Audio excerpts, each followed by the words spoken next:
السلام علیکم دوستوں میں ہوں افتخار رفیع، اور آج کا ایک بڑا مزے کا اور اہم موضوع، اور وہ یہ ہے کہ لوگ کیا کہیں گے۔ جی ہاں، ہماری انسانی زندگی میں یہ خوف، یہ خدشہ اور یہ خیال ہمیشہ ہم پر حاوی رہتا ہے کہ لوگ کیا کہیں گے، اور لوگ کیا کہیں گے کہ چکر میں ہم زندگی میں بہت سارے ایسے کام نہیں کر پاتے جو ہمیں بر وقت کر لینے چاہیے تھے۔ اور جب ہمیں یہ بات سمجھ آتی ہے کہ ہمیں لوگوں کی آواز پر کان نہیں دھرنا تھا، تو بہت دیر ہو چکی ہوتی ہے۔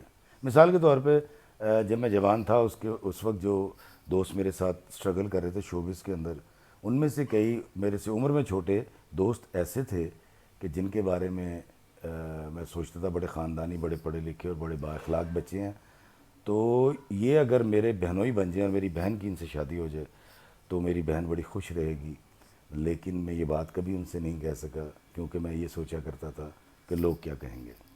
میں اپنی جوانی کے اندر ایک فوڈ پوائنٹ بنانا چاہتا تھا، جہاں میں چاہتا تھا کہ اللہ کے بندے آئیں اور ایک سستا اور ایک اچھا صحت مند کھانا کھائیں اور دعائیں دیتے ہوئے جائیں، لیکن میں یہ کبھی نہیں کر سکا، کیونکہ میں یہ سوچا کرتا تھا کہ لوگ کیا کہیں گے۔ تو ہماری زندگی میں لوگ کیا کہیں گے والی بات جو ہے، یہ ہم پہ بڑی اثر انداز ہوتی ہے۔ بہت ساری بچیاں بہت سارے برے مردوں کے ساتھ اس لیے ساری زندگی مار کھاتی ہیں، گالیاں کھاتی ہیں اور ماں باپ سے مانگ کر لا کر گھر کا گزارا کرتی ہیں، لیکن طلاق نہیں لیتی، کیونکہ وہ یہ سوچتی ہیں کہ لوگ کیا کہیں گے۔ اور بہت ساری بیچاری عورتیں، بہت سارے بیچارے مرد ایسی عورتوں کے ساتھ ساری زندگی گزار دیتے ہیں جو کسی بھی صورت اچھی نہیں ہوتی، یا بد اخلاق ہوتی ہیں، یا ساری زندگی ان کی لڑائی رہتی ہے، لیکن وہ یہ سوچتے ہیں کہ لوگ کیا کہیں گے۔ بہت سارے میرے ایسے لوگ اپنی بیویوں کو اپنے مطلب بھائیوں اور ماں باپ کے ہاتھوں ذلیل کرواتے رہتے ہیں، یا بہت سارے لوگ اپنی بیویوں کے ہاتھوں اپنے ماں باپ اور بہن بھائیوں کو ذلیل کرواتے رہتے ہیں، لیکن الگ گھر نہیں لیتے اور یہ سوچتے رہتے ہیں کہ لوگ کیا کہیں گے۔ تو دوستو، اس پر میں آپ کو بتاتا ہوں، یہ جو لوگ کیا کہیں گے یہ ایک جزو ہے زندگی کا، اس کو کبھی بھی کل پر حاوی مت کریں۔ اس جزو کے چکر میں ہم بہت سارے فیصلے وہ کرتے ہیں جو ہمارے کل پر اثر انداز ہوتے ہیں۔ میں آپ کو بتاتا ہوں، بابا جی اشفاق صاحب ایک واقعہ سنایا کرتے تھے کہ گاؤں کے اندر ایک شخص رہتا تھا، اس نے بڑا خوبصورت گھوڑا پال رکھا تھا، اور اس کا ایک بیٹا تھا، بیوی نہیں تھی اس کی۔ وہ اپنے گھوڑے کو بڑا اچھا کھلاتا تھا جیسا اپنے بیٹے کو کھلاتا تھا، تو سارا گاؤں اس پر اعتراض کیا کرتا تھا کہ تم اپنے گھوڑے کو اتنا کھلاتے ہو اور اتنا پیسہ ضائع کرتے ہو، کتنے بد نصیب آدمی ہو، اپنے بیٹے پہ لگاؤ یہ پیسے۔ وہ کہتا تھا یار اس میں بد نصیبی کی کیا بات ہے، مجھے جتنا پیار گھوڑے سے بچے سے ہے، اس میں ایسی کون سی ایشو ہے۔ تو ایک دفعہ بادشاہ کا وہاں سے گزر ہوا، اور بادشاہ نے گھوڑا دیکھا، اس کو پسند آ گیا، اس نے کہا جی منہ مانگا انعام دوں گا، یہ گھوڑا مجھے دے دیں۔ تو اس بندے نے کہا میں 4 دن کے بعد جواب دوں گا۔ بادشاہ چلا گیا تو وہ سارا گاؤں ایک جمع ہو کے آ گیا۔ انہوں نے کہا یار تو کتنا خوش نصیب آدمی ہے، تجھے بادشاہ نے آفر کیا، اب تو انعام و کرام لے کے گھوڑا دے دے۔ 4 دن کے بعد گھوڑے والے نے انکار کر دیا کہ وہ بادشاہ کو گھوڑا نہیں دے گا۔ سارا گاؤں جمع ہو کے آ گیا اس کے گھر، اور کہنے لگا کہ تم کتنے بد نصیب ہو، تمہیں منہ مانگا انعام مل رہا تھا لیکن تم نے اپنا گھوڑا نہیں دیا۔ کچھ دن کے بعد وہ گھوڑا گھر سے غائب ہو گیا۔ سارا گاؤں جمع ہو کے آ گیا کہ دیکھا تم نے بادشاہ کو نہیں دیا تھا، دیکھو تمہارا گھوڑا چوری ہو گیا اور تم بڑے بد نصیب آدمی ہو۔ 10-15 دن کے بعد وہ گھوڑا واپس آیا تو اس کے پیچھے 10-12 جنگلی گھوڑیاں بھی تھیں۔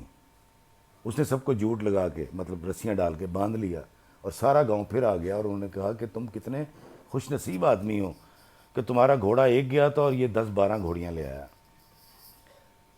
تو کچھ عرصہ گزرا تو گھوڑ سواری کرتے ہوئے اس کا بیٹا گھوڑے سے گرا اور اس کی ٹانگ ٹوٹ گئی۔ تو سارا گاؤں جمع ہو کے آ گیا، اور انہوں نے کہا کہ تم کتنے بد نصیب آدمی ہو، تمہیں بادشاہ نے گھوڑا مانگا تھا، اگر دے دیا ہوتا تو آج امیر ہوتے، کہیں گورنر لگے ہوئے ہوتے، اور تمہارے بیٹے کی ٹانگ بھی نہ ٹوٹتی۔ کچھ عرصہ گزرا تو ملک میں جنگ لگ گئی، اور بادشاہ نے ریکروٹمنٹ شروع کر دی، بھرتی شروع ہو گئی فوج میں۔ تو گاؤں والوں کے سارے تمام صحت مند بچوں کو اس میں بھرتی کر لیا گیا، لیکن اس گھوڑے والے کے بچے کو اس لیے چھوڑ دیا کہ اس کی ٹانگ ٹوٹی ہوئی تھی۔ سارا گاؤں پھر جمع ہو کے آ گیا، اور انہوں نے کہا کہ ہم کتنے بد نصیب ہیں کہ ہمارے صحت مند بچے آرمی میں بھرتی ہو گئے اور زبردستی لے جائے گئے، لیکن تم کتنے خوش نصیب ہو کہ تمہارے بیٹے کی ٹانگ ٹوٹی ہوئی تھی اور تمہارا بیٹا بچ گیا۔ تو وہ شخص ان کو کسی بھی جواب دیے بغیر اس نے اپنا گھوڑا لیا، بیٹا لیا، گھوڑے لیا، اور وہ گاؤں چھوڑ کر ہمیشہ کے لیے چلا گیا۔ تو دوستو، ہماری زندگی کے اندر یہ جو خوش نصیبی اور بد نصیبی بتانے والے یہ جو لوگ ہوتے ہیں، جو ہمیں بتاتے ہیں کہ ہم کتنے خوش نصیب ہیں یا ہم کتنے بد نصیب ہیں، ان کی باتوں سے تنگ مت آیا کریں۔ یہ بھی کسی برے دل سے آپ کو نہیں کہہ رہے ہوتے، یہ بھی کچھ سوچ کر ہی یہ باتیں کرتے ہیں۔ یہ بالکل برے لوگ نہیں ہیں، لیکن لازمی نہیں ہے کہ ہمیشہ وہ بات ٹھیک ہو جو لوگ کہتے ہیں۔ تو اپنی زندگی میں سے اس بات کو ضرور نکال دیجئے کہ لوگ کیا کہیں گے، اور یہ جو لوگ کیا کہیں گے والا جزو ہے، اس کو کبھی بھی کل پر حاوی مت ہونے دیا کریں۔ دوستوں، میں آپ کو بتاؤں کہ میں ہمیشہ ایک بات سوچتا ہوں کہ اللہ تعالیٰ کے پاس دو چیزیں ہیں، ایک ہمارے لیے، ایک جنت ہے، ایک دوزخ ہے۔ اور میں ہمیشہ یہ سوچتا ہوں کہ میں نے جنت میں جانا ہے، لیکن مزے کی بات یہ ہے کہ میں وہ کام نہیں کرتا جس سے جنت ملتی ہے، اور اس میں سے بہت سارے کام ایسے ہیں جس کے بارے میں اس لیے نہیں کر پاتا کہ میں سوچتا ہوں لوگ کیا کہیں گے۔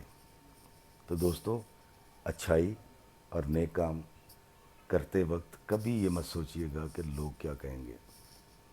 آپ دیکھ پکا کے محلے میں وہ جو آواز دیتے تھے نا ہم بچپن میں، بالو کڑیو ونڈی دی چیز لے جاؤ، اس طرح سے کسی دن اپنے گھر دیکھ پکائیے اور حلیم کی یا دال کی اور اس پہ نان لگا کے اور اس طرح سے بانٹیے، مت سوچئے کہ لوگ کیا کہیں گے۔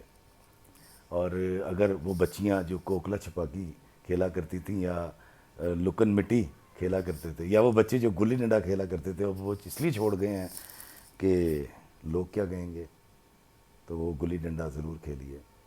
باندر قلعہ ایک گیم ہم کھیلا کرتے تھے اپنے بچپن میں لاہور میں، اپنے بچوں کو وہ بھی کھیلنے دیجیے، مت سوچئے کہ لوگ کیا کہیں گے۔ یہ افتخار افی جو جنت میں جانے کا خواہاں ہے، اللہ تعالیٰ اس کو وہ تمام کام کرنے کی توفیق عطا فرمائے جو اللہ اور اس کے نبی نے فرمایا، اور وہ اخلاقیات کے دائرے میں آتے ہیں، اور اس کو اس سوچ سے نجات دے دے کہ لوگ کیا کہیں گے۔ دوستو، اپنی خوشیاں عزیز رکھیے، اپنے عزیزوں کو عزیز رکھیے، اپنے رشتہ داروں کا خیال کیجیے، اپنے ماں باپ، بیوی بچوں، بہن بھائیوں میں بہت زیادہ خوش رہیے، اور ان باتوں پر کان مت دھرا کریں گے، اور اچھے کام اس لیے مت چھوڑ دیا کریں کہ لوگ کیا کہیں گے۔ کچھ تو لوگ کہیں گے، لوگوں کا کام ہے کہنا، چھوڑو بیکار کی باتوں میں کہیں بیت نہ جائے رہنا۔ اللہ آپ کو آسانیاں عطا فرمائے اور آسانیاں تقسیم کرنے کا شرف عطا فرمائے، آمین۔ السلام علیکم ورحمۃ اللہ وبرکاتہ۔